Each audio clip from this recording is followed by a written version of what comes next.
అంటే శాంతి స్థాపన కోసం వెళ్ళినటువంటి బలగాలు కూడా అత్యాచారాలు చేసి అశాంతిని సృష్టించాయన్నమాట. ఇప్పుడు ఒకరు కాదు, ఇద్దరు కాదు, వందల మంది పైన అయితే ఐక్యరాజ్య సమితికి చెందినటువంటి బలగాలు ప్రపంచ దేశాల్లో ఏ ఏ దేశంలోనైతే శాంతి స్థాపన కోసం వెళ్ళాయో ఆయా దేశాలు అన్ని దేశాల్లో కూడా లైంగిక దాడులకైతే పాల్పడ్డాయి.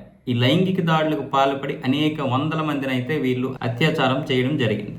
ఇందులో 65 మంది ఇప్పుడు వాళ్ళు తల్లులయ్యారు. ఈ 65 మంది పిల్లలకి ఇప్పుడు ఐక్యరాజ్య సమితే బాధ్యత చెప్పాలి, బాధ్యతగా ఉండాలి, వాళ్ళ యొక్క పిల్లల బాధ్యతలు చూసుకోమని వాళ్ళు మొరబెట్టుకుంటున్నారు. అది ఏంటి అంటే ఎంత దారుణంగా ఉందో చూడండి పరిస్థితి.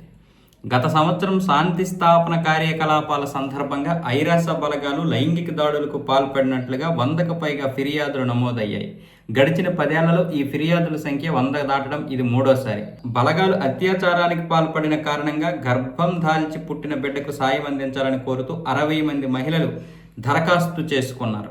2024లో అత్యాచార ఘటనలు మొత్తం 125 నమోదు కాగా ఇందులో 98 మంది బాధితురాలు యుక్త వయస్కులు, 27 మంది బాలికలు ఉన్నట్లు ఐరాస సెక్రటరీ జనరల్ ఆంటోనియో గుటెరస్ పేర్కొన్నారు.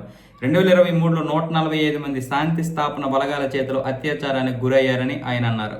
శాంతి బలగాలు అత్యాచారానికి పాల్పడినట్లు వెలువడిన ఫిర్యాదుల్లో 82% కాంగో, మధ్యాఫ్రికా దేశాల్లోనే నమోదయ్యాయి.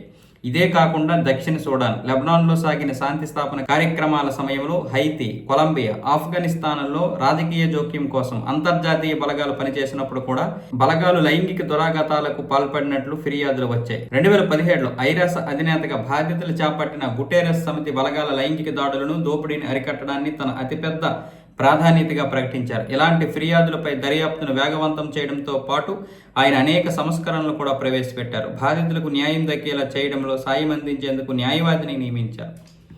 ఎవరైతే శాంతి కోసం వెళ్ళారో వాళ్ళే అశాంతిని సృష్టించారన్నమాట.